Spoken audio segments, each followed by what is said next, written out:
time now for Coming In Hot with Brent Wallace and former Ottawa Senator Jason York.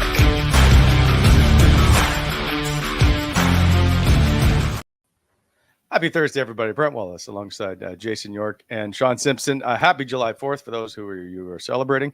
Just a quick housekeeping note.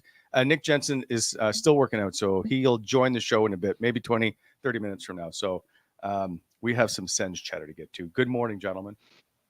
Good morning. Good morning. Good morning, Wally. Nice simmer, Nicky Jensen. Oh, I thought, hey, right-handed D club, Wings draft pick, or Wings alumni, actually. But I thought Wally would at least have the American flag going, eh?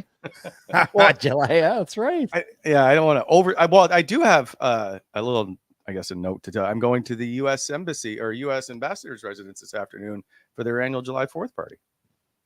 Really? Yeah. How'd that come about? Are you like He's close friends with Stuntman Stu. Now you have to wear khakis, and you have to have a button-up polo shirt, and you have to be sweating like a pig. You have to be sweating like a pig to really fit in. I did order a new jacket from my good friend UK, who Suit Up Taylor makes our clothes. He does the alumni team, Yorkie. So your jacket would be made from Suit Up Taylor's. My jacket is awesome, but it's skin tight. I can't even get it on. It's like that's the European styling. I'm like Tommy Boy, the fat guy in the little suit. Are you using Steve Martin's? Is that what happened? And I do have I got a puck. So I've been there before, whatever. But I got a puck from the U.S. Embassy. So anyway, I have not been. I've seen it from the Ottawa River. It must be a hell of a view, right? I mean, that is a gorgeous, gorgeous piece of property. Massive. Anyway, so there'll be like I don't know. By the way, there's like 400 people. It's not just me and the ambassador sitting down. Well, Yorkie and I didn't get invited, so hey, that's good. It was probably an invitation for 3, Yorkie, and he cut us off, and taking the wife and kids.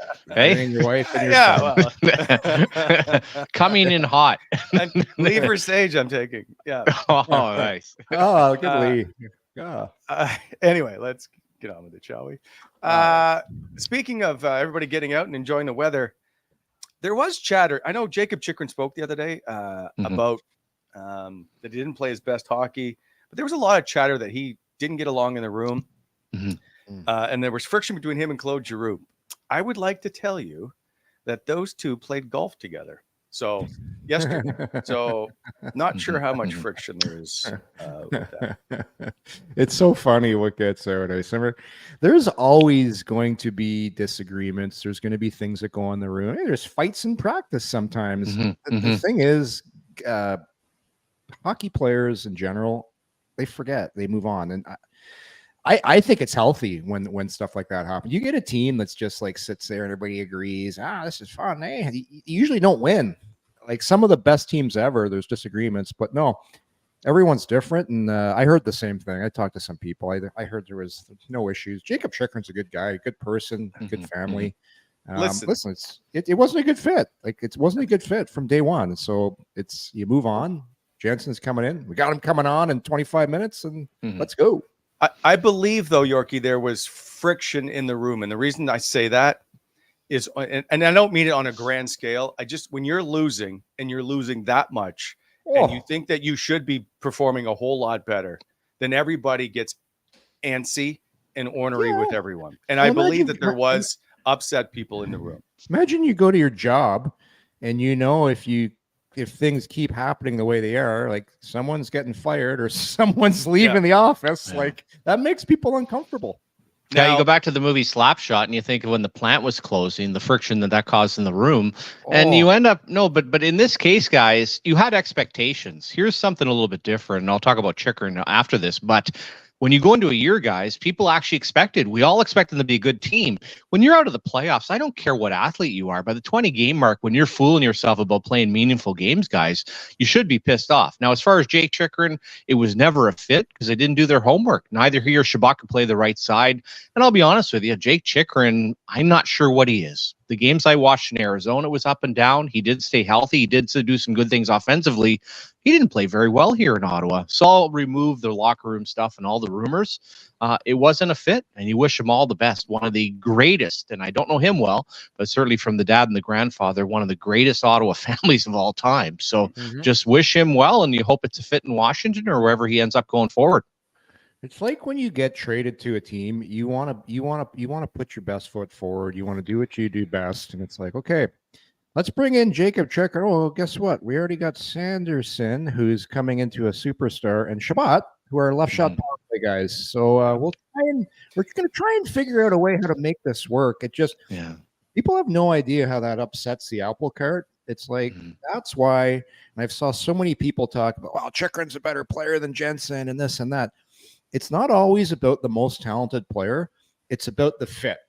And that's what good teams, good general managers, and good scouts do. They make sure when they do trades that it fits. Like, it's not rocket science. No, it's not. And one of the great things I thought Ottawa did when they made the DeBrincat trade and brought him over for $9 million was putting him on the second power play, and then also having 2 power plays in training camp, and then starting out with 1 power play that didn't involve him to start the season. That's good planning. That sets you up for good things to happen. Because when he came in, he's like, I totally understand this. These are 5 of the best players in the world. I didn't expect to be on the power play. The only thing that generates points for me because I'm really not that great at even strength. But hey, Silver, I don't want to pick at old wounds here. I don't want to do the Barry Horowitz, but that was just such a bad, unthought of move from the start. The only thing it did, this is what it did, and people can remember that summer. It sold tickets. It sold. That's what it did. It brought back. I remember people were excited that summer. Yeah. It was the summer of Pierre, I think they called it. Yeah. But that summer didn't last very long because then the season starts and then all these parts need to work the right way. Like to my point there, so you hit the nail on the head. Like he must have been, because this is what happens. You go and it's the first day of power play practice. DeBrincat probably showed up to the rink. He was ready to go. You see the lines on the, I'm on the second power play. This ain't going to go well.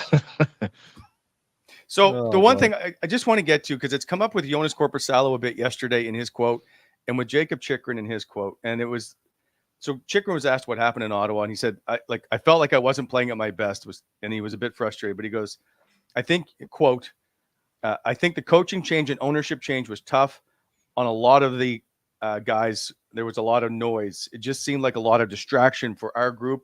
We've never seemed to be all on the same page and really take a step as a team together. So one, it talks about not everybody being on the same page, obviously, just quoted it, but like you get the sense that they keep using the owner. And Yorkie, we had said this at the beginning when the ownership change happened and that Dorian wasn't fired right away. Like it was going to take time to get this all to start working again and everybody get assimilated in. And that's exactly what's happened.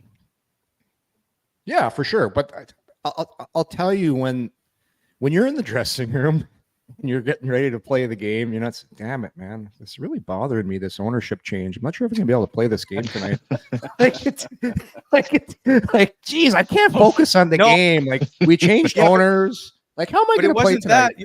Yorkie, it was, we don't have enough talent in this room to get this done. There's more than enough talent in that room. It's like we just said, you've got to. Well, look at the Boston Bruins, for example.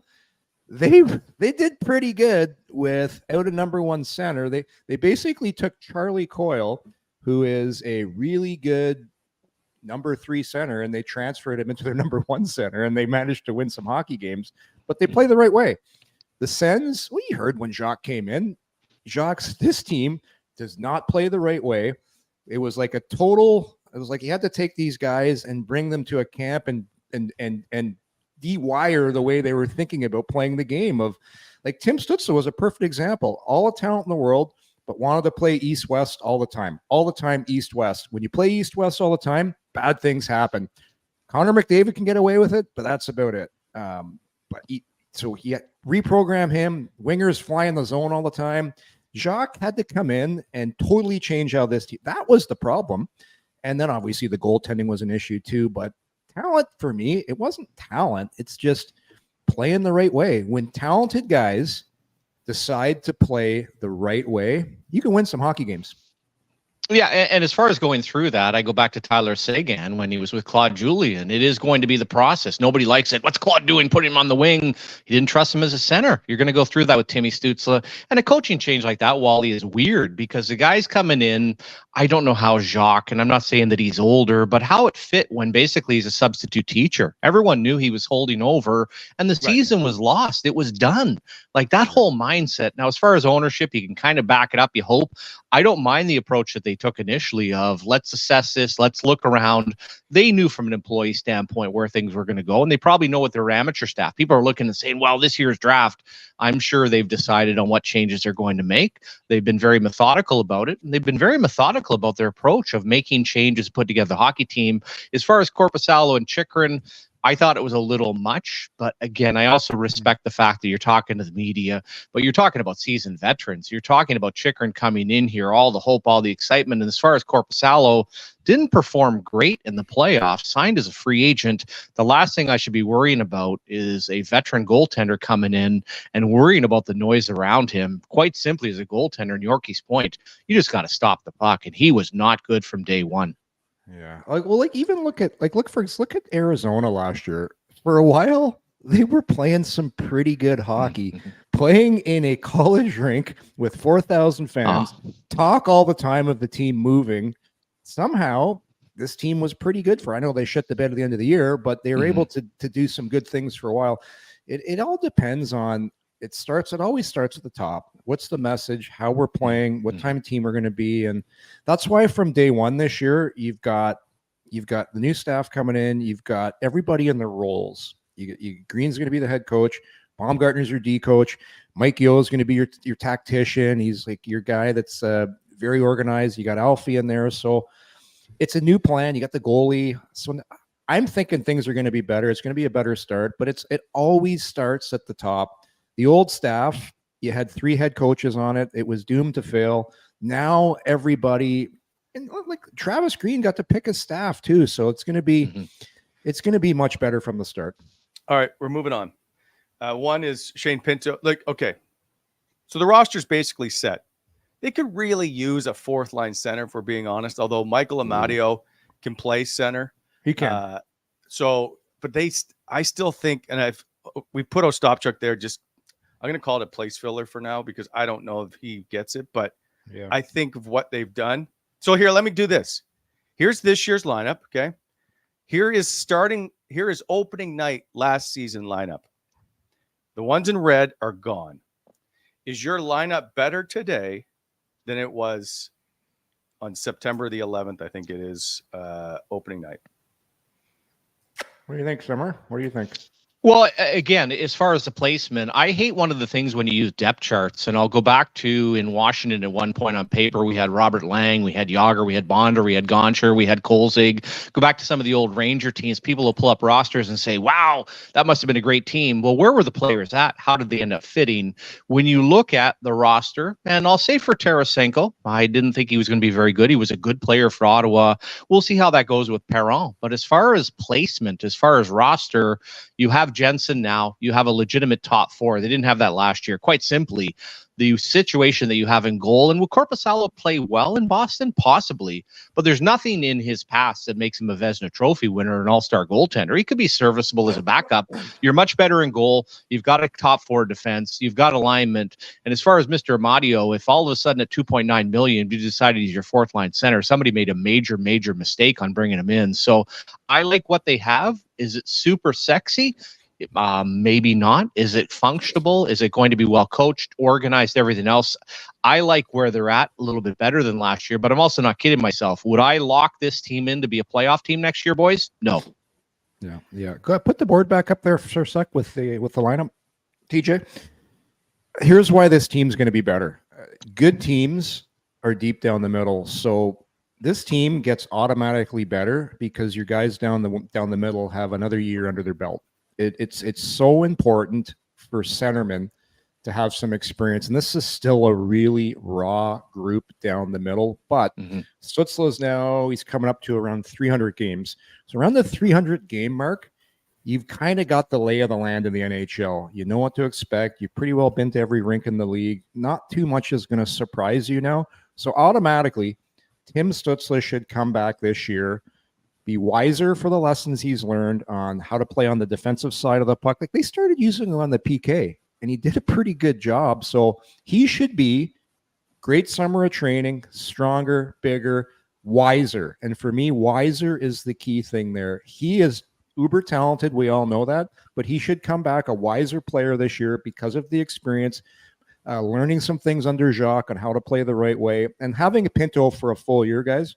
We saw when he came back into the lineup how much that helped. Ridley Gregg, he's going to be wiser. So I think they naturally get better by a little bit of experience they gained last year. And they took a lot of hard knocks, right, Summer? So when you got to continually get beaten down and lose, it makes you better. It should make you better because you don't want to do that anymore. And Jensen's going to help. Slotting of the D. I think Clevin plays this year. He's going to help. And I don't think Steve Staios is done yet either, fellows. I think there's some more coming down the pipeline to help out that bottom six. Yeah, and as far as Pinto in the 2 slot, it'll be interesting, guys, because in some ways on the 2-year deal, Wally, he's kind of linked to Norris in that, is he in the 2 spot getting the ice? And at the same time, if Norris is healthy, could he play on the wing, help him along? So no, there's a lot of internal growth. There's some positives. I'm a little worried about Clevin. And I did also mention, I think, Yorkie, you can appreciate this, it'll be easier for him to play in the NHL. And I thought he was fine 2 years ago when he came out of school. I'm a little concerned about the partner. I hope it works for JBD. I hope he gets a little bit stronger because everything else is there to be a good player and a good partner for him. That's a bit of a concern, filling out the rest of the roster. But what you also have, and one of the most frustrating things, we had Peter Bonder in Washington, who was a 500 goal scorer. Nobody wanted to play with him. Adam Oates is the most intelligent hockey player I've ever seen. Did not want to touch him because he was unpredictable. That's what Matthew Joseph is. As I go through the lineup, it's predictable. It's smart. You have a group that is slotted properly, that's in the right spots. And as far as like Timmy Stützle, well, a guy like that should be able to do anything you ask of him to do. He's a world-class talent and a smart hockey player. And as you kind of go across the board, boys, it's a group that's full of hockey sense, including our good friend of the show, Mr. Jensen. Yeah, and look, so what? Just the thing on JBD summer, he needs to get stronger on his stick. Okay, wait 1 sec. He needs a huge summer. What's that?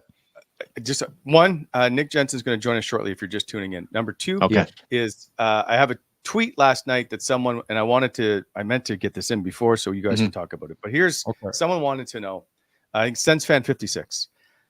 Next program, can you talk about the remaining holes for the Sens? Can you see someone like Van Riemsdyk to finish off their forward group for next year? What do you think about the third pairing will look like? And so I wanted to get to that third pairing, and I know you just started on JBD, so I'll let you finish, Yorkie. But I think I can see, and I know this is going to sound crazy, I can see Travis Hamonic being there opening night. Potentially. Like something tells me they're not done with the defense. I could see another move coming up there. But just think last year. There were times last year when Hamonic had to play in the top 4. Like that's like, you look at why this team, and he's a 6'7", come in and out of the lineup and play limited minutes. There were times last year he was playing close to 20 minutes, and that's just not where he's at in his career right now. But I don't think they're done. I think there's going to be a few more things done. They got Pinto on a real nice contract. The other nice thing about Pinto, Simmer, you're kind of talking about him. He's heading off to skate with the big boys and Matheson for a couple of years. That is going to open his eyes up. He's going to go skate with Crosby and McKinnon and Marchand for a couple of weeks right before camp. That's going to be a nice little turbo boost to come in on a little high for camp and, just see how those guys work, right? So I think he can do it. I think he's going to be able to handle that number 2 role at center. He's such a smart, cerebral player. And having him for the full season automatically makes these guys better. Yeah, he's a lot like Dave Poulin when Pooley played in the prime of his career in Philly. Great athlete. I love the fact that he's taken the time to go up and skate with Pinto. Now, as far as the D, and I'll go back to Gobranson's situation when he went from here not being able to play to Calgary, who played properly. Well, he parlayed that into a huge contract. I don't know if they can insulate Hamonic. I don't know. I would have bought him out. I would have probably kept Brandstrom to play with Cleven. We'll see how that works out. Now, as far as JVR, where he fits in nicely, because he's soft as church music. So if you're doing a choir and you wanted to throw him into that, that would be a possibility. But beyond that, I don't see him as a fit. Is he back row with the big gown on, Simmer? He's very tall, so you have to. You don't want him blocking the rest of your church. Like we traded for him in my Leafs days. He was traded for Thomas Cabrera, and then Cabrera nixed the trade. What a talented hockey player, but he is the last person that you want to be rounding your hockey club out with. I don't mean to be negative. I hope the analogy works out well, and I don't mind people that go to church either. Just want to make that clear. Yeah, I think like if you're looking for guys to come in to fill out your roster, I think you want some speed and some tenacity. Yeah. Like what about Sharps? The one thing I'll say about and people are a little bit. I love the Rourke Doug. There you go. He tracked so well last year, and for cheap guys, Wally, if you can build around that, McEwen unfortunately just has not brought a whole lot to the table. Ostapchuk, do you want more time? Possibly. I guess in a perfect world, you would ask, hey, is realistic where he is at that you're going to have Stützle to Pinto, who's 24 but still very young, to Greg, to Ostapchuk down the middle. On paper, I don't mind it, but I think they want a little bit more experience. And like I said, I got no problem with Charche. Man, you look around the league too, eh? Like, is there any guys like a Casey Cizikas type player that comes in cheap that just wins draws, plays hard? Like that would be the ideal type of player that you could come in to fill that role. And yeah, Rourke's never going to hurt you. Like there was a reason Jacques had this guy taking all the D-zone face-offs when he had other options and had him on the penalty kill because the guy plays high percentage hockey. Your job of your fourth line is not to get scored on, go out for 30 seconds, and create a little buzz. And that's what the Rourke Dog did. So I got no problem with that. But something tells me it's going to be tough to see him back. But yeah, I'm with you on JVR. I don't like the foot speed. I saw another somebody was tweeting out too that possibly looking at Shattenkirk for your bottom 7-8. I'm like, oh boy, for me, not the right fit. Not the right fit. I don't want another offensive guy that's basically a second power play guy that's gonna have a tough time in his own zone. Yeah, I watched him back in school. What a hockey player, and to the fit. And also, it would feel like, and they overpaid Ron Hainsey just to get him to come. In the case of Shattenkirk, unfortunately, I get a bit of that vibe that would not be a fit as well. No. What's up, Wally? And there's someone to watch. We don't talk a lot about and I don't know if I brought it up before, in Belleville, Metin Palo actually played with Tyler Cleven. They're two big trees on that blue line. I wouldn't be shocked if he saw a little bit more time here this coming season. Yeah, they did re-sign him. He's like 6'4", he's a big boy, eh? Yeah, and they both just look like twin towers on that blue line. Could you have them as a third pairing? I don't know. Yeah, but it'd be tough. It would be interesting to see. Anyway. Let's take care of some business because I know Nick is coming up shortly here. Also, I want to get into Matthew Joseph, but this show proudly presented by Betway. Bet your way with Betway. Go to betway.ca. Also, the Euro is still going on, and get on the action. Must be 19 plus. Please play responsibly. Betway. And BEI. If you want to spruce up that driveway, get some good curb appeal going, BEI can help you with all those things. They also do driveway paving, aggregate, and topsoil sales. BEI also has equipment rentals for you. Give them a call for all your needs, 613-432-1120, or you can hit them up on the web at monisherexcavating.com. BEI, helping to shape the Ottawa Valley. Remember to slow down in those construction zones.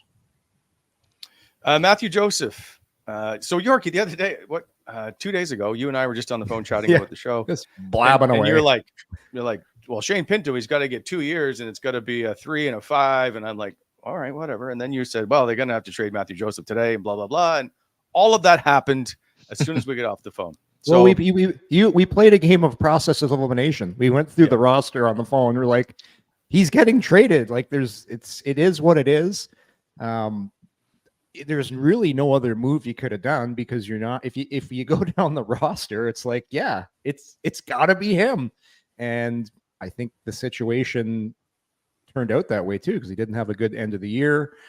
And you just kept hearing stuff out of Ottawa last year. They wanted to change how this team went about their business. And I don't know Matthew Joseph off the ice. I heard he's a great guy, lots of fun, lots of speed. I do love his speed, man. That's the one thing that they are going to miss. But this team, unfortunately, when you lose in this league, you got to change. You got to clean house. When you've lost this long, you've got to change the personality. You've got to change how everything is. That's why David Perron's coming in. Like, I'm not sure how it's going to work, but this is the one thing I heard. I had a good chat with Jacques Martin a couple of months ago. He's like, this team needs to be more professional. He goes, there needs to be more guys like Claude Giroux in the room. And Claude Giroux needs some help in that department. That's why they brought in David Perron. It's another older guy that hates losing. Like, there's actually some guys when you lose, it's not that they like losing, but they're not angry. and I don't know if Joseph was that type of guy, but you need guys that hate losing. So, and guys that are going to hold guys accountable, and you got to change, like, because like it or not, see, we've all heard this before, losing becomes a habit. And the worst thing when you start accepting losing, that's when you know you're in trouble. And now that's why you're seeing these sweeping changes. You have to break the habit of losing. How do you do that? It's like a total house cleaning with all the parts you can do. And that's why Matthew Joseph, like, he was just part of the old, bring in the new. And it's nothing against the player. It's just, it has to be done because you have to change the personality of the team. Just look at the changes. Sorry, Simmer. Go ahead. As we're just going to throw the board up from. No, just going to say the inconsistency of his play, and he came over, played really well, earned the contract, and if the speed isn't there because he doesn't think the game very well, it was a struggle. And let's also, guys, and I think we're in a vacuum sometimes because we're close to Ottawa and we're talking about every year. You are entering the territory that the Edmonton Oilers entered for a long time, the Chicago Blackhawks, the Pittsburgh Penguins pre-Sid. It's 7 years without the playoffs. There is nobody on your roster that was brought through here that has any idea about winning. Forget about meaningful hockey games. Nobody has even sniffed or come close to a playoff run. And as far as Perron, talked to people in St. Louis, they mentioned Alexander Steen, exactly that. He's also a guy that only played 1 year in the queue at 18, went right into the National Hockey League. So yeah, this group came in. They took their time to methodically assess, and everyone always thinks it's just about the evaluation on the ice. Obviously, Dave Poulin, and this is one thing, and I'm sure, well, Steve Staios was like that as a player, guys, but Dave Poulin came from the Philadelphia old school culture. Talk about locker rooms, talk about settings, moving guys around. Remember having this conversation with Glenn Anderson years ago where you just talk about how the locker room fits, where everybody sits, and we don't see that. But I thought this group came in, and that's where I respect when you have a guy like Pooley they've methodically made changes here, and nobody's a bad person. It just doesn't fit. And that's something as a fan you have to look and understand. The sum of the parts and what your room is all about could be night and day along with a fresh coaching staff. 100%. Someone just brought up Tyler Johnson for the third and fourth line. I just don't know that he would come for very cheap since he made $5 million last year. And interesting to note, by the way, that opening night roster, because of the Norris injury, and I think because of, I think it was Pinto also as an RFA, they could only dress 17 skaters. Zach McEwen had to be a healthy scratch in that game, just because of cap management issues. Look at this roster for opening night, eh? Like, the guys wondering when they call the power play. Kachuk, power play guy. Stützle, power play guy. Giroux, power play guy. Batherson. Kubalik. Like, Kubalik was a guy that scored. People forget. He got 30 goals in the league. All 1Ts playing the power play. Tarasenko's a power play guy too. Like, let's just load the roster with power play guys and don't worry about 5-on-5 or, make the other team play hard. Well, if you asked me about Claude Giroux when he came over, I would have said you get him for your power play. Be thankful that he came home. He was willing to look the other way his first year and a half of not being on the power play. So you're absolutely right. Letting guys figure out where they slot in, having it properly done as I said, and you go through rosters, and there's times, guys, I'll say, Wally, like, you'll pull up the Florida Panthers roster, and I know they just won the Stanley Cup, but go through the whole roster, the 12 forwards, the 6 defensemen. You're not oohing and ahhing. I mean, a couple of years ago when Forsling came in and all of a sudden he's on your top pairing, you weren't saying this guy's going to lead us to the promised land. Lombard, there are a lot of players on that roster. It's not all stars. It's just about glue. It's about fixing it, and give Bill Zito credit for switching out Kachuk for Huberdeau, making the coaching changes. And that's where Ottawa's at. I'm not saying they're going to win the cup, but they made the necessary changes. Just watching, I bet you people were shocked watching like the casual Sens fan that watches the Sens all the time, and then you watched a Boston Bruins playoff game last year, you're like, who are these guys? I've never heard of half this team. And they've got guys coming in and out of the lineup because they play the right way. It's like next lineup, play the right way, play winning, play high percentage hockey. No stars on that team. Like there was a lot of guys like you're just like, who is that guy? Where'd that guy come from? Playoff, but they're a playoff team. Yeah, thank God for Hockey DB. And it's established long ago. And it's not just about Butchie, not just about Monty. It's about Claude Julien. It's about Zdeno Chara, passing that along with Charlie McAvoy. And you mentioned center ice. They lost Bergevin and Krejci. Now, Pasternak is back and Marchand's back. But let's also agree, Marchand, especially towards the end of the season, guys, is kind of a shell of himself. But they've got that layer. They've got the piece in place. The goaltending was certainly huge. That's one thing I won't pull away from. You know, Swayman is a top 5 and Ullmark is a Vezina Trophy winner, Wally. That is a lot. And even when you look at Shesterkin, you look at Varlamov that first year with Patrick Waugh, they made up for a lot of the mistakes that the Boston Bruins made last year. Are we going to secretly cheer for the Colorado Avalanche now that Parker Kelly and Eric Brandstrom, along with Calvin DeHaan, are all going to be in the Avalanche? Yeah, I was joking with a couple of guys I know that are in the league right now. Like, man, I can't wait to get on the ice when they got Brandy and Girard as a shutdown pair together. Yeah. I shouldn't have brought this up. Damn it. Yeah. No, but it's a strange move. And I brought it up and I think everyone, all these players, they wish them well. But in the case of Colorado, they won the cup because Girard got hurt. That actually helped them. I got to be honest with you guys, and I don't think a lot of people know this. I'm cheering for Utah because one of my favorite players, and you know how much I love Russian history, Igor Sokolov. And that's with an E, not an I, for you people out there. Yeah. Utah is going to be a destination place in the NHL. Just watch. Everyone's going to want to go there. It's beautiful there. It is. By the way, Igor Sokolov getting married tomorrow, so we do wish him all the best. And we do wish him well Igor. In Utah. But no more chatter, gentlemen. Further ado, we're bringing in, as Jason York is the president of the Right Shot D Club and the Ottawa Senators Right Shot Defenseman Club, Nick Jensen. Welcome to the show and welcome to the club. Hey guys, Nick. how you doing? Yeah, thanks for having me. I'm roaming around trying to get service here. I called you in the middle of the drive, but I think after some technical difficulties, we found a good spot here. So You just got off the ice, Nick? Or are you working out this morning? Oh yeah, the early gym day today, just with the 4th of July celebrating, trying to get it all done in the morning here. So nice. Yeah. Do you have big plans for the 4th of July? We were gonna try to hit some parades up, but as you guys can see, the weather's not it's not parade weather, but we might bear through it. We'll see. You know, the kids will do anything for candy. So as long as they're still chucking candy out of the car, I think we'll do it. It never rains in Ottawa, by the way, Nick. So you'll be happy to know. Perfect. We'll get up there as soon as possible then. Yeah. Except for the last month, it rained every day. Well, it won't be anything new. I think we're getting record rain here in Minnesota, so it's raining about every other day. Crazy. So last year at the beginning of the year, we actually we targeted a right shot D that we felt could help the Ottawa Senators organization. And Jason York picked you at the top of the list. So Nick, I would like to know, I know this is a tough question. What do you bring to the organization?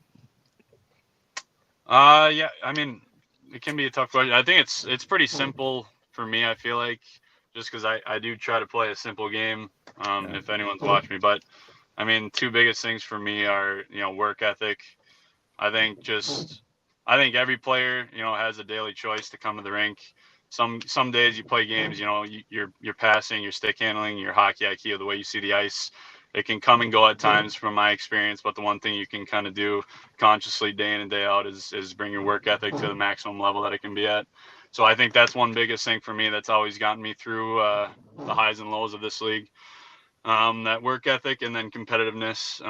Those are kind of the two biggest things that I would say I'd bring. You can ask my wife. I think we're both pretty similar, but we always joke about back in the day how we almost broke up over a game of cribbage when I beat her. She'll tell you I cheated, but you know that kind of brings out, you know, what kind of competitive people we are. But in all good fun though. But those are the two biggest things that I think I bring.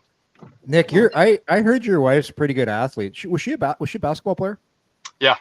So played basketball, was an All-American in high school, played in college as well, and then eventually diverted her career. She's now a physician's assistant, so she went to grad school and everything. So she kept that competitive nature kind of going outside of basketball. But yeah, she was a good basketball player back in the day. And probably still is today. Another competitive thing is the 3-point contest. Make sure you don't bring that up between me and her. So I'm getting her on the show next week is what we're doing. You might need to defend yourself. I love it. Nick, I followed, I looked back on your career because I'm going to say this. You remind me a lot of myself when I played. You spent some time in the minors. You're a right shot D. I watched you skate. You're a great skater. But you spent some time in Detroit with some pretty good defensemen early on in your career. Doug Huda was my defense coach in Boston. What a great guy Hoods is. I saw you play. I saw you played under Hoods. Such a smart guy. And Chilios was there as well. So early on in your career, man, you played under some pretty smart defense coaches. Yeah, absolutely. I got some good exposure with those guys. Chelly was even there. He was like helping with the player development in Grand Rapids too all the time. So he was down there working with us all the time. Like you said, Hoods, like I love Hoods. Probably wouldn't be here today if it weren't for him. Just how he developed me and how he like the playing time he gave me and everything. So and then obviously the guys, the veterans that were on Detroit at the time, like Cromwell and all those guys, kind of playing under them and watching them lead the team. You learn a lot kind of from their leadership and just subconsciously watching them on and off the ice. So I've gotten to learn from some pretty talented and hardworking D over the years. That's really helped me. I've always felt Minnesota is basically part of Canada. And when you mentioned cribbage, for sure it is, Nick. Thoughts on coming to Canada and just thoughts on the trade? Did you have any whispers or any thoughts as this might be coming down the pipe? No, I really, I tend to stay away from kind of all the chatter in the hockey world, especially around times of, trade deadlines and July 1st and all that stuff. So I wasn't expecting anything. I'm never, at the end of the day, it is the nature of the business. And so when it happens, it's still a shock, but once you process it, you just kind of know that's kind of what happened in this league. But, it was shocking. Obviously the biggest part to me was the, all the relationships you develop over the years, especially playing 5 years in an organization. You develop some pretty tight-knit relationships on and off the ice. Me and my wife, obviously, and like the kids as well. So that's probably the hardest thing to go through during it. And there's obviously a transitioning period when you have all this family. You have a house in DC, you have your house in Minnesota. You got to figure out what you're going to do with all your stuff in DC. Me and my wife are hosting a charity golf outing in DC that we were going to do in August. Like, we have all this stuff that we got to plan and figure out, and how we're going to get the kids to Canada, get their passports. We have another kid.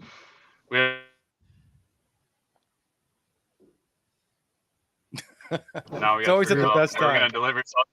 Yeah, it's all this, all the housekeeping stuff we got to take care of. But, further down the scope, we see an opportunity here. Like, we get to go to a city that I've heard really good things about, the fan base, the passion that they have, and then a team that, not just from what I hear, a young, talented team that I think can be competitive, but just playing against them too. Like, there's times I've played against the Ottawa Senators. I'm like, these guys, like, when I played them, they were good. And that's an exciting thing to see, going to a team that can be competitive down the run, a passionate fan base, and an awesome city. So we see an opportunity past all the noise right now. We see a really exciting opportunity for me and my family. Hey, Nick, just one thing, Wally.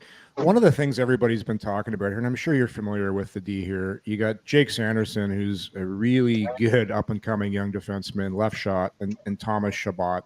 We've been talking forever that this team needs a good, reliable defenseman that just goes out and does his job. Like you, that's why when we were talking about you last year, you seem like the perfect fit, the way you skate. To me, you're a young 33 too. I know you're a guy that takes tremendous care and how he works out off the ice, but you just, like, if you take a look at the roster, you see some good fits for you on that back end. Yeah, I do. Absolutely.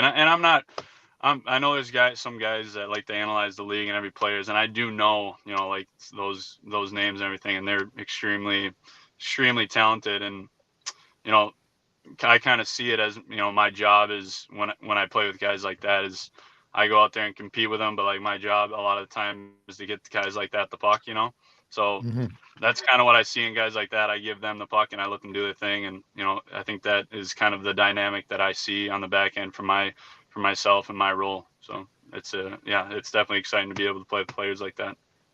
Well, we're just showing some highlights of you. Like, you've got some great hands. By the way, you did have your very first ever 2-assist game against the Ottawa Senators in your career. I just wanted to point that out. Also, your second game that you got a point was against the Ottawa Senators. Well, I'm glad I can come back there, and hopefully I can do it for them now. Here's a trivia question for you, because you played with Alex Ovechkin, obviously arguably the greatest goal scorer in history. 853 goals, Nick. How many of those goals did you assist on? Oh, boy.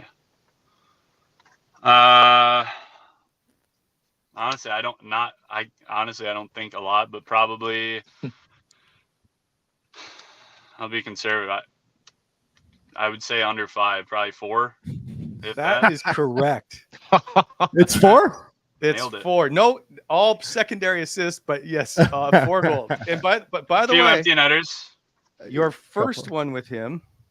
No, sorry, your last one. First one, sorry, was his 700th career goal.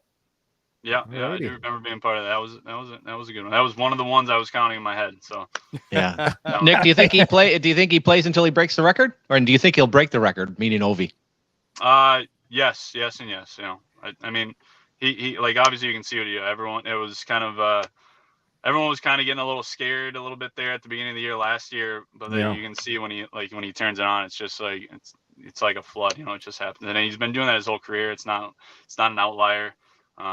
So it would be no surprise to me. I think the way he plays the game and his ability to score and see the ice and put the puck in the back of the net, there's no doubt in my mind that he will.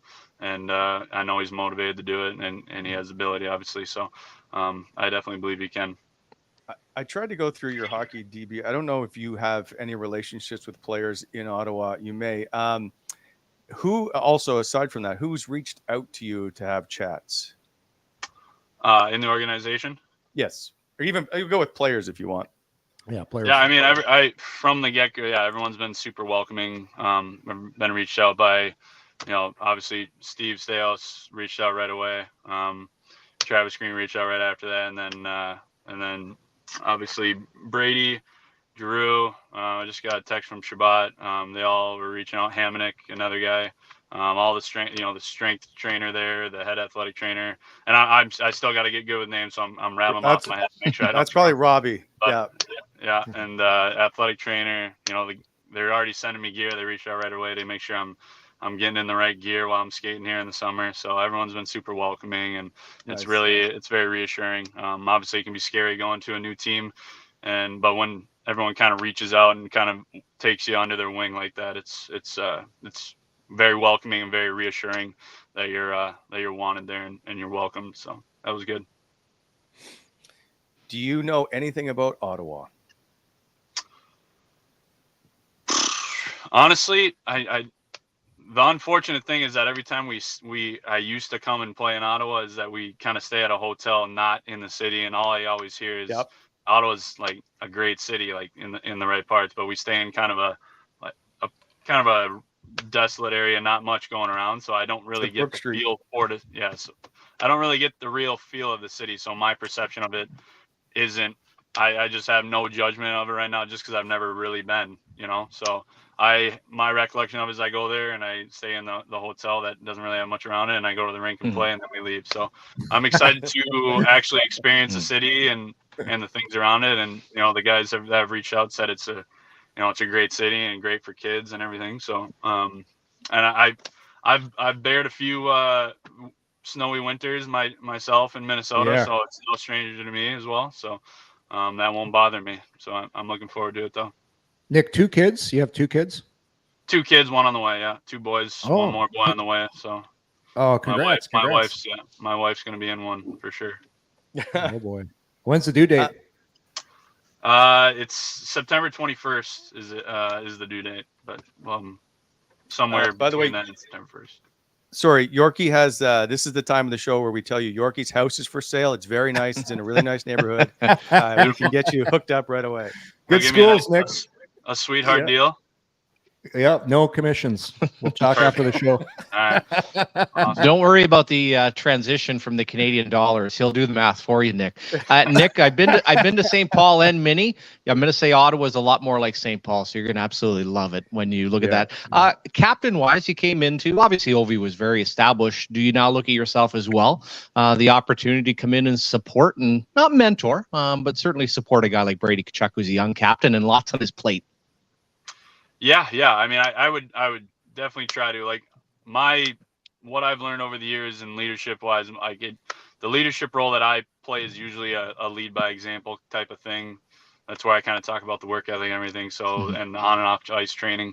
So that's kind of my area of expertise. But I mean, obviously I'll get to know all the guys on the team, but just seeing Brady on the ice, the guy, he's an animal out there and he brings a lot of passion in the game just from what I've seen playing against him. And it's not fun to play against, I'll tell you that, but I'm looking forward to watch him and grow as a leader on his team. Like I said, he from what I see, he's fearless, which is a character that a leader absolutely needs, and that's what I see the most in him. So it's the passion and the fearlessness that he brings to the game, and he's super young and he's already grown that much at this young of age, and he's got so much more ahead of him. So that's exciting to kind of see for our team and the future for him as well.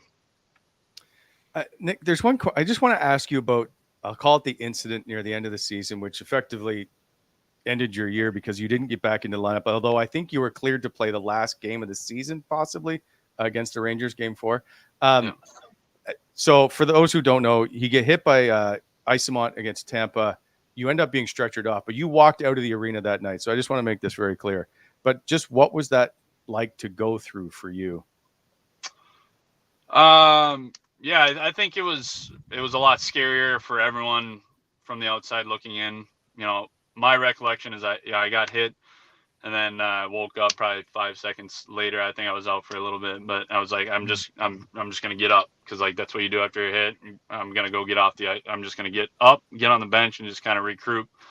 And it was right by the bench, so my trainer was immediately on the ice. It was like a 4-foot walk for him, so he was like, no, stay down. So like, if it was across the ice, I probably would have gotten up and tried skating to the bench. Whether or not I'd be falling all over the place, I don't really know. I never had really a chance to get up, so I was gonna get up, but they were like, stay down. And then no one off the ice really saw, like the doctors or anything, like, so don't move. Their automatic precaution is stabilize the neck, just precautions wise. So like that's why they bring the stretcher out. So obviously it was a lot harder for everyone watching outside of it. My wife, obviously not great, but saw her right after and was able to walk out, and it was all fine. Obviously still a traumatic injury to the head, but not as bad as it appeared on the ice, I would say. You've been relatively healthy your whole career, though. Like, you're usually a guy that plays the majority of the games. You take great care of yourself, but you're just over 500 games in the league, I believe, eh, Nick? Yeah. I'm not even sure. 525. I'm not really sure. 562. 562. Yeah. Where you got That's what I just got the number. Yeah, I was just gonna say that. What do you know? So we have you penciled in because we're coaching the Ottawa Senators, if you didn't know. We have you penciled in to play alongside Thomas Chabot. What do you know, if much, about perhaps his game? Yeah, well, I'll preface this by saying I don't really look into where I'm going to play. Like I said, I'm just kind of a player. I put my head down and work, metaphorically. Obviously, I'm not going to put my literal head down on the ice and not see the ice, but that's kind of the mentality I take on the ice. And I do believe, the hard work gets you to where you belong. As far as play-wise, I don't really know. But as far as the players like Chabot, like obviously from what I know, extremely skilled, sees the ice well, great puck mover, and able to make plays and score goals is what I know about him, just from what I've seen. So like I said before, getting guys like that the puck and letting them play their game is my main goal usually. Obviously, there's games within the game that you can still contribute offensively, but that's kind of an overview of what my main goals are for when I play. And Nick, we look at a 32-team league. If you realize as you've come along here, not only how hard it is to make the playoffs, but at the same time, it feels like every year we see young teams like Ottawa transition, which gives you hope that you're not going to be suppressed and not going to be down forever. Yeah, it is. It's playoffs are a weird thing because like when you're making them year after year, you're like, this is easy. You keep doing this every year. That's kind of what it was like right when I got on the Caps, and then you miss it when you're like, okay, this is a lot harder than I thought.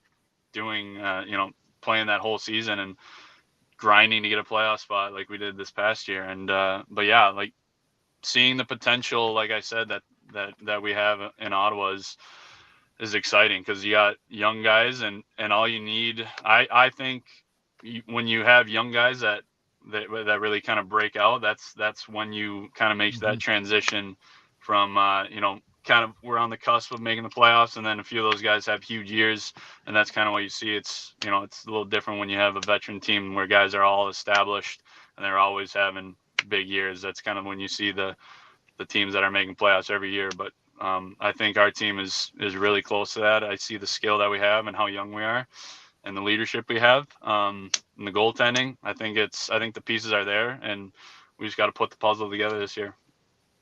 Will you wear number 3, and why do you prefer that number? I will. You reached out. He asked if I wanted number 3, and I said, it's gotten me this far. I may as well keep it going.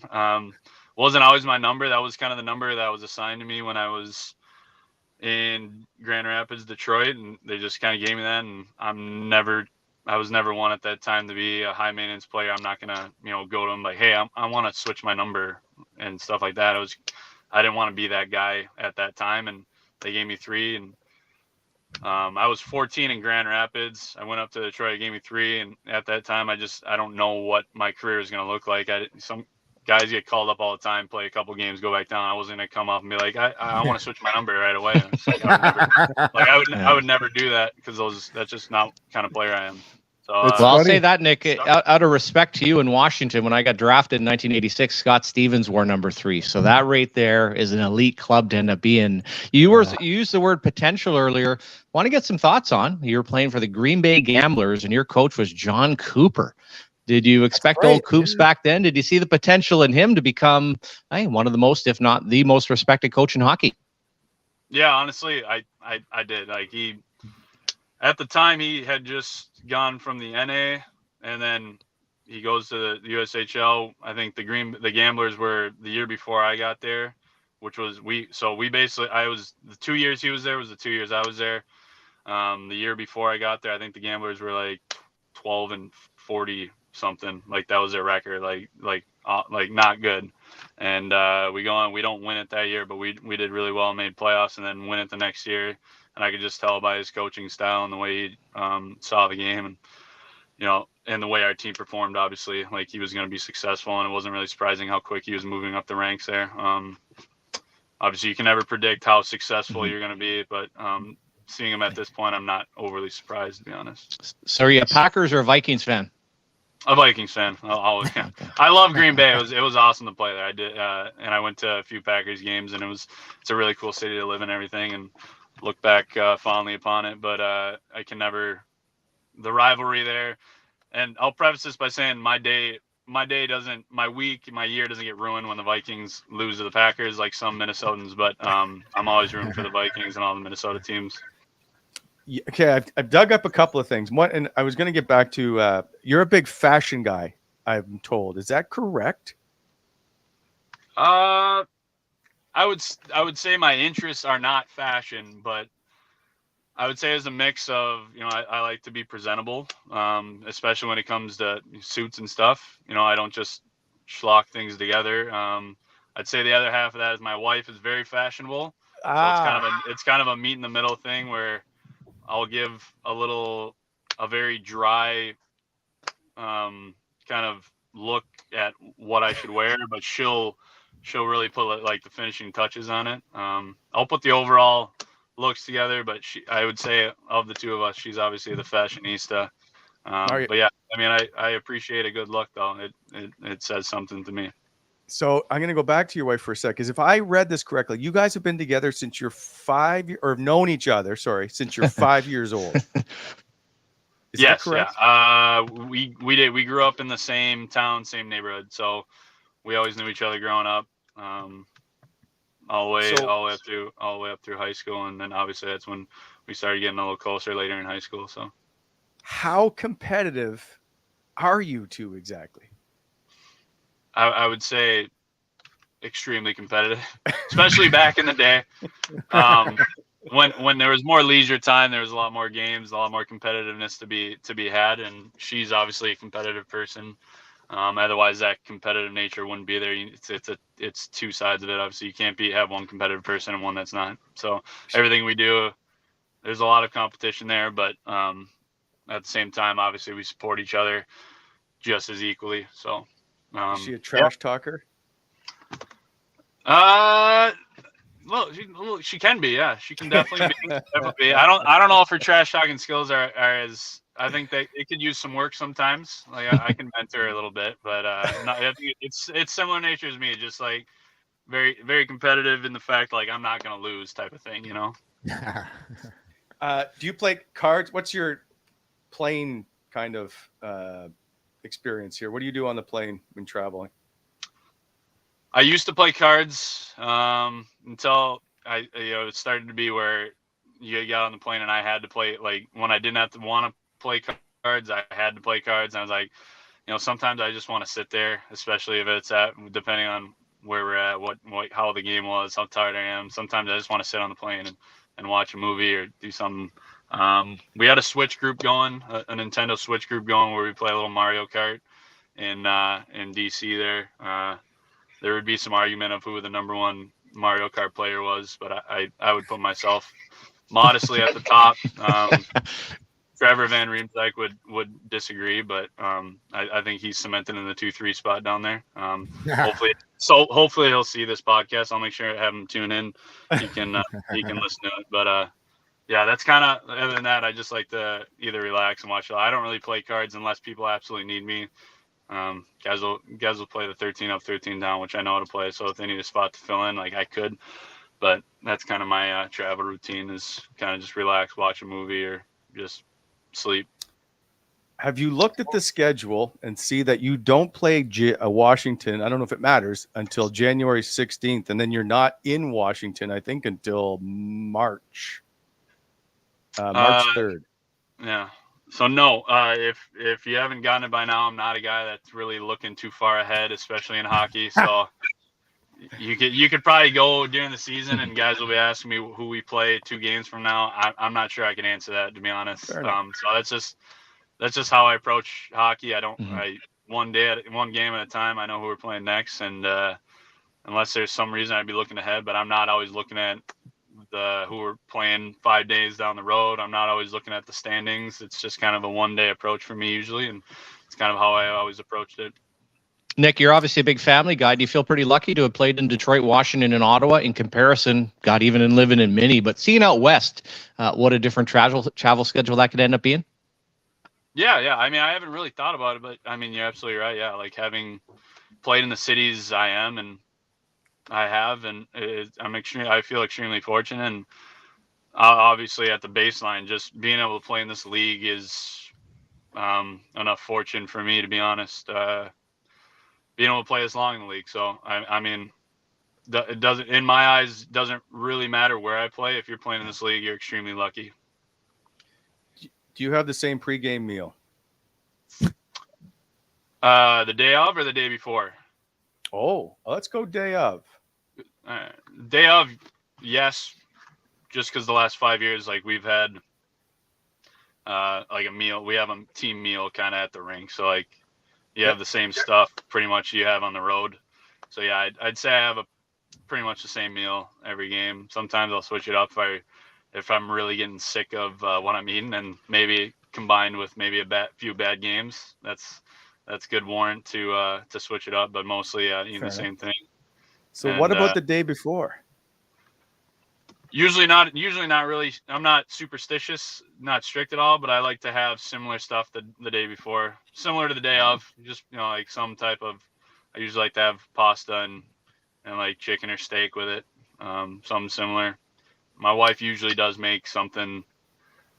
She probably makes a certain dish majority of the time the day before a game, just because it's good, and that's what I usually like to have. So, Linus Olmark puts ketchup on his pasta. Do you do that? no, absolutely not. I've heard of thing of that, but it's usually guys who just. It's kind of like someone who just got exposed to ketchup. They're like, I had no idea this existed, and it's delicious. And like they're putting on everything. It's kind of like my kids, like they're just everything needs ketchup on it. So it's a similar effect on the guys that have never had ketchup in their life, and they come over here and then they get a taste of it and they just can't help themselves. So yeah. I have heard of that. So it's not out of the norm, but I'd refrain from putting ketchup on my pasta for sure. Wally, I have never had I can't stand ketchup. Never had it in my life. I don't get the ketchup craze. Like it doesn't make sense to me. You don't have it with your fries? No, fries are good as they are. It's a mayonnaise thing. You guys have mayo. Yeah. Fries? Yeah. Oh, that's a Montreal. That's more a French thing. Eh? Remember the mayonnaise on the fries? Absolutely, and they make the great French fries. Have you had poutine, Nick? Yeah. And I've had it in the States, and Canada. I'm sure the Canadians are like, oh, you can't have it in the States. No way. It's not even close to the same thing. So I've had it in Canada. It's good. It's good. It's not what I'm eating every day, health wise, but it's definitely. I think it tastes delicious. Yeah. It's good. Hey Nick, before we let you go though, the most important question of all, how do you like your steak? Medium well, medium rare. What's your go-to? I think that depends on the quality of steak where I'm eating. If I'm at a really nice, top of the line steakhouse, I'm going medium rare. I cook most of my steaks medium, to be honest. But if I'm getting like top of the line choice, like prime cut meat, I'm going medium rare. Mr. Wallace here is medium well. Nick's my guy. Medium well, that's like my dad. That's like my dad and all the other dads, just chewing on a shoe, taking a quality piece of meat, taking a nice quality, expensive piece of meat and then just ruining it. But most of what he cooks is bologna. I don't know if you're familiar with that. So it really doesn't. I do know bologna. It's called Newfie steak here in Canada. So Nick, we appreciate your time. Enough of our nonsense. Thank you for stopping by. We look forward to seeing you in Ottawa and in a uniform. You are been highly touted here for the city, so we're looking forward to seeing you play. Thanks, Nick. I appreciate having me on. Thanks, guys. Cheers, Nick. Happy 4th. There goes Nick Jensen. Thank you for stopping by. I see. Okay, again, if you listen to Linus Olmark and you listen to Nick Jensen, there is a tone in their voice, and you sense the professionalism that they bring to it. That's all. So here's people wondering what they have gotten. I think you got a pretty good idea after listening to Nick Jensen. Humble, wants to do his job, doesn't care about accolades, just wants to play hard, keeps himself in tremendous shape, family man. So you see what they're trying to bring into this dressing room too. They're trying to bring in character guys that are older, take care of themselves, good examples, and fit into a role. Like it sounds a lot like our good friend Mark Mathod, right? What's your job? My job is my job is to play defense. My job is to move the puck and put me with a really talented guy, and I am going to compliment that player. That's why this guy is a really good fit. Yeah, and if you want to go back to that trade, guys, Nick Foligno went on to be an all-star. No one was complaining about Mark, and respect that. Mark was a defensive defenseman, filled the role, was perfect. And as far as that, I think in bigger picture, guys, you're looking way down the road. They're asking the young players to settle down and start breeding, start looking at some of the players of the future here from an Ottawa perspective. And you love how professional a guy, and Minnesota, if you've been there, is a part of Canada. It very much the mentality, the feel, he will, just like the Swedes, will absolutely love Ottawa. And as far as fashion, Wally, when you first brought that up about Minnesota, I was like, are we sure about this? And then that made a lot of sense, the wife pushing, because I'm thinking he rocks a Canadian tuxedo, and in Minnesota, that's considered to be dressing up. So he's a salt of the earth, down to earth guy. He'll be a terrific fit here in Ottawa on and off the ice. And obviously probably David Perron talking to people in St. Louis. Exactly Nobody making up a bunch of BS, great sources. And when you have these first couple of guys on, you totally recognize from a culture standpoint. And I'll say this, Yorkie, as you transition in your career, it doesn't have to be the whole thing, but it is nice when you have a Drew and Ullmark, some other players that have young families versus walking into a group that's a bunch of babies and nobody has kids. Even from your wife's standpoint, it is huge in your transition when you're coming to a new team in a new country.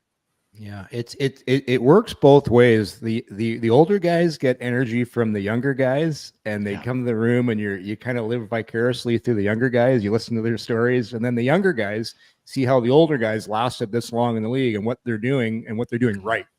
And it's a two-way street, and that's why it's tough. A lot of teams don't know the recipe. It takes a while to get it, but I would say, judging from what Ottawa's done so far, that's why I keep saying it's a good start. It's a good start. You can't change things all at once, but this is a really good start to an off season of identifying what you need and trying to fill those holes and make this a better team. And even transitioning in, having the Jensens move into your house and having the child right there with you as the midwife. Like, what could be more Canadian? Probably even throwing a passport deal. Hey, whole family gets a passport for the new baby being born in Canada. There you go. Anyway, yes, gentlemen. I just laughed. I just was thinking while I was talking is people were all over Steos for not making any moves. Like, when's he going to do something? And you look now, that roster is, well, I don't know what the number is if you include all the minor league signings, but there's at least 9 guys, I think, off the main roster from opening night that aren't here anymore. Like, it's a massive overhaul. It's like the Sens Extreme Makeover Edition. Yeah, that's exactly what it was. Like, you let the season assess. Like, the worst thing you could have did is come in here and make all these changes right away and make some mistakes. And who knows? You always make mistakes. Nothing's going to turn out perfectly, but I like the approach. Methodical, a little slower, wait, and see what you can do. So again, I just think these are really well thought of moves, and not moves that we've seen in the past, Simmer, where everything's about sexy and big game fishing and all that. It's Well, yeah, and even Tarasenko, and I know on a 1-year deal coming at $5 million, but it blocked Pinto last year. And this is difficult, and it's nice when you get your business done now, because I don't know where Tarasenko's headspace was at, and he came into Ottawa, played very well. From what I understand, I don't know if his family was in Florida. One thing I'll say, guys, and I put a lot into it, and circumstance can be very different for different athletes. But when you have young families or players, they're on 1-year deals and they come in, they don't bring their family here. I'm always a big red flag. Because if you're going to come in, and not that you have to commit for the rest of your life, but if you're going to be comfortable as a hockey player, Yorkie, almost any guy will tell you, especially when you have children, going back to your family after a game or after a road trip versus an empty room is everything. And that brings everybody together. And you got a guy for a couple of years here. And people have talked about Chikrin-Wally and rumor of a first and a second round pick of the draft. Okay, that player might play in 5 years. You're transitioning now. You're protecting your investment, or hopefully upping your investment in a guy like Chabot. So just on every level, these moves that have been made. Now we've heard from Ullmark, we've heard from Jensen. You really start to feel that. And I'll go back to culture that you had here in Ottawa, as you had a maturing Chris Phillips, to Alfie, to Neil, Yorkie, you were part of it. People really bought in. Yeah. It just, there's something very different there when people really had a lot of pride about being an Ottawa Senator. And I think all of these moves will help that along, Wally. You know what? I always was told about Ron Hainsey was a great influence in the room. I don't know exactly, because I don't know what his play on the ice, but like there was a lot of guys that were brought in specifically just to try to help younger guys understand the game. And I go back to those guys. They're just invaluable pieces to have in your lineup. I could never get over Hainsey's boots, Simmer. He had the black blades, and it makes you look way slower. Like he was slow, but it makes you look way slower. I'm like, get some white blades on there. I can't. It's too. And it's funny because I remember his draft interview. He came out of UMass Lowell. I think the draft was in Boston, guys, and he was such a clown in a good way, but he was such a typical American. And as he came along, now I will say from Ottawa's perspective, he was about to retire, and then he got the call about the money. That's okay. But the thing that he did, and if you're talking about Jensen, go back to Morgan Riley, and certainly Thomas Chabot is further along. Mr. Hainsey came in and was the perfect complement for Morgan Riley as he was transitioning in Toronto. So sometimes you're not looking at, hey, exactly when the game here in Ottawa was different, but for that was that. And I think Jensen will provide that for a guy like Shabbat. For sure. All right, boy. Oh, the one thing I love is you talk about the money with Ron Hainsey. We sat down. I think I've told this story, and it's the very first day of training camp, and I sit and I go, like, Ron, why did you sign here? And he goes, did you see what they're paying me? And I was like, that's a very good point.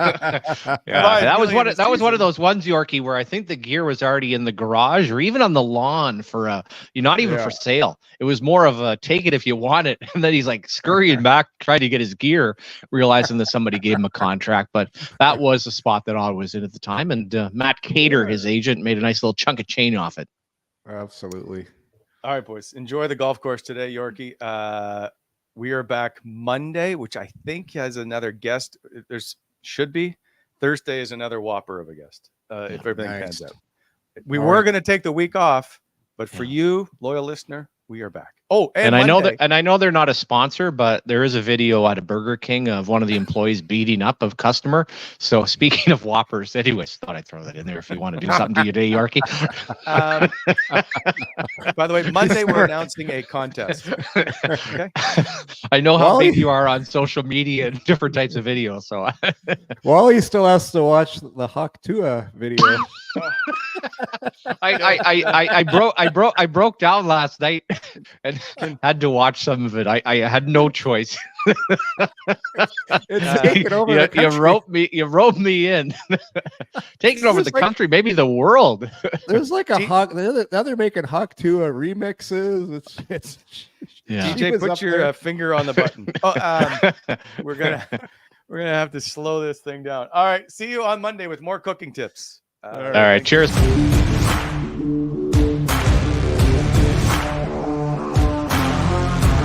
Thanks for tuning in to Coming In Hot.